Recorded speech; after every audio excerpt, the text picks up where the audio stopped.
Hey friends, welcome to Midweek, and I just want to say real quick, I am so grateful that you've decided to set some time out of your busy week to join with us tonight, specifically this week, because I know that this week is just utter chaos.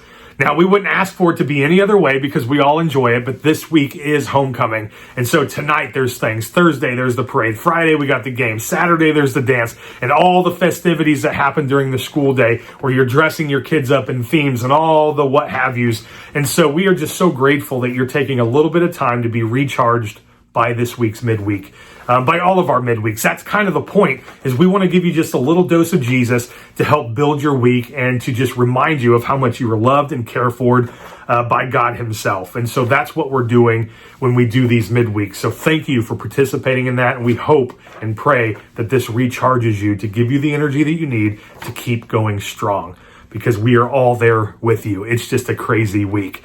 And so we are closing out tonight our series on building bridges. And if you haven't been with us in the beginning, we're talking about practical elements, some questions that we can ponder on as we start navigating healthier relationships, building communication with people on the outside of our worldview, outside of our whatever it may be, our circles, all that stuff. We want to make them insiders, not outsiders. And the best way to do that is to build bridges over the gaps, building bridges in the form of healthy relationships. And so week one, we asked the question, what do they believe? So this is an introductory type of question. We just want to figure out what they believe. We don't have to know if it's right or wrong. We just need the information. And so that's the introductory conversation. Week two, we talked about why they hold these convictions, whatever it may be. It could be their religion. It could be maybe just some circumstance that they're carrying, or just some conviction that they have of something else.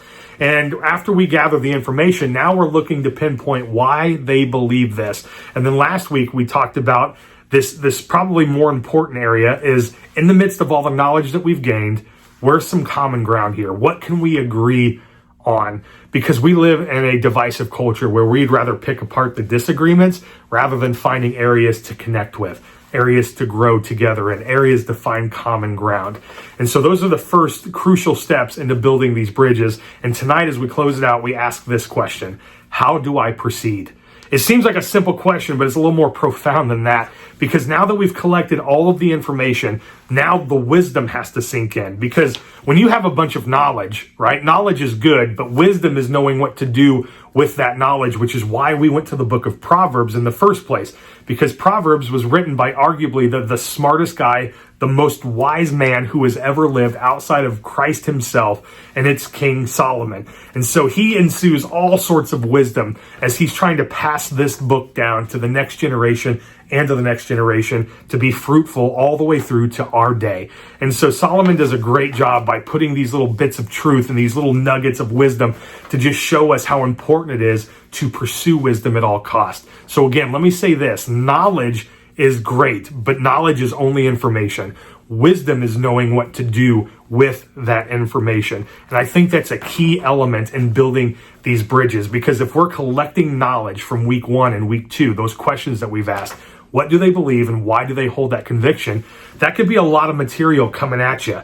And as you're sitting there dissecting and navigating all of that conversation to try to figure out areas that you agree on, now that you've kind of wrapped it up in a nice package, you have to know what to do with it next. And if you don't do this well, you could screw up the entire conversation. You could screw up the entire bridge. It's like putting dynamite right in the middle and just blowing it up.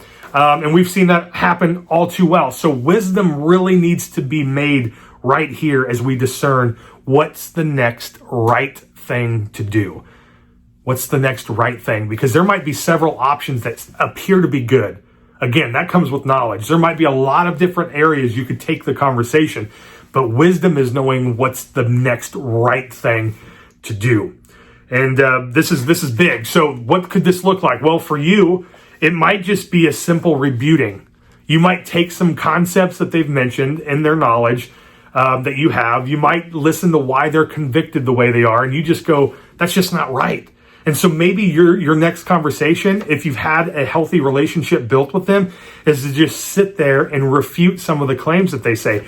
Maybe not in an arrogant way, always in a loving way, of course, but maybe you navigate this very carefully as you start to maybe ask questions to get them thinking. and just say, have you ever really considered it this way? Again, all that comes with building the relationship. So hopefully at this point, when you're at that step, you have a healthy, established relationship. Maybe for you, the next right thing is to clarify. And so this is where you just kind of regurgitate all that knowledge back to them and say, hey, I want to make sure that I'm understanding your worldview a little bit better. This is what you say you believe. This is why you say you believe it. Here's some areas I think I agree with you on. So help clarify that for me, because I want to make sure I'm not misrepresenting what you're arguing here. So that might be the next right thing for you. Maybe the next step for you is to just cultivate more common ground. Maybe you have the knowledge there, but you're still a little shaky on the areas that you can kind of communicate with, the areas that you can agree on. So maybe you just need to take a little more time. And the next right step for you is to say, hey, I need to take a step back for a second because I want to think through this a little bit further. And that's completely okay as well. And maybe now they kind of have an idea of where you're going with the conversation, and it's a little bit uneasy for them. So maybe the next right step for you is to just simply affirm the relationship. That seems really hard, but it could be as simple as, hey, you know I love you, man. I appreciate the friendship, but I just want to get to know who you are a little bit more. I want to understand your convictions a little bit better. We don't have to talk about this right now. I'm just learning a little bit more about who you are, and affirm the relationship. Let them know that this isn't void, and regardless if they change their worldview or not, regardless if they agree with you on your claims or not, the relationship is not being affected.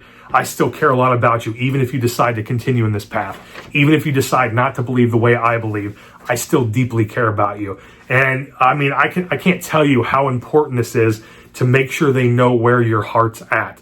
So affirming the relationship is vitally important. And maybe the next right thing for you is to just simply set up the next conversation.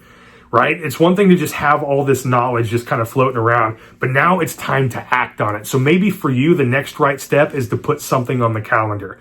Perhaps it's inviting them over for dinner. Maybe it's going out to lunch with them. Maybe it's inviting the families to the playground where you guys can sit and just have these conversations. And while the kids are playing, you can sit over here and talk, whatever it may be. For some of us, like, it doesn't come into action until we have it on the calendar. So maybe for you, the next right thing is to put it down and schedule the date.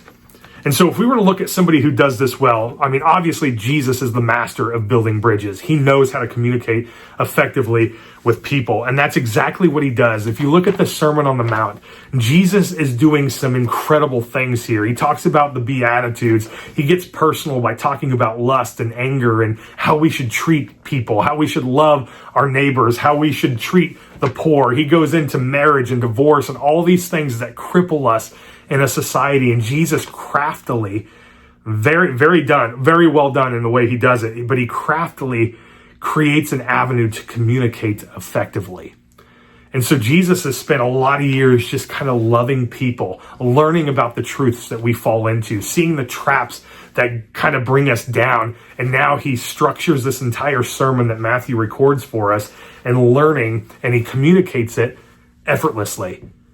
And what he does here is on the Sermon on the Mount, Jesus reshapes people's understanding of who God is, what morality is, and how to find it, how to live in it, and just simple life itself. Jesus is changing how we view all of these things. That's exactly what we're called to do as the church. When we go make disciples, we are changing the way that they think by building bridges between us and them. And they use that bridge to connect to us as we continue to lead them to God. That's why this is so important. And so what you need to understand is that the next right move has lasting impacts. That's what we see in Jesus' ministry, not just with the Sermon on the Mount, but the people he met along the way. Every encounter Jesus had with people, he left a profound impact on their life. What's the wake? The wake is the water that comes behind the boat, the big wave. What's the wake that you leave when you engage with people? Does this leave a positive image of you in their mind? Does it leave a negative image of you in their mind? When you leave people in the conversations that you have with them, how do they perceive the relationship? If it's good, my guess is you're doing this stuff well. If it's not so good, or there's kind of just some gray area that needs to be balanced out, let's go back to the basics and let's start all of this over again, because this is a repeatable process. right? You can use this like a machine. Ask these 4 questions as you engage with people, and we will build bridges to a better kingdom. Friends, let's go reach people for the gospel. All it takes is one conversation at a time. Tonight, what's the next right move for you? After you've collected all this evidence, after you've been engaging in all these conversations, what's the next right step? I can promise you this, it never goes in vain. If you do this well and you seek God's wisdom and God's guidance as you pray about it, as you talk about these people with the Lord and how you can be effective in communicating with them, I promise God will always show up. So I ask you again, what is the next right move for you? Friends, I hope that this series has been engaging or challenging for you. I hope it's been convicting in some ways as it has been for me. But what I do know is that we as a church, we as a people, we could do much, much better. Let's go into the world and let's build these bridges. Have a great week. We'll see you next time.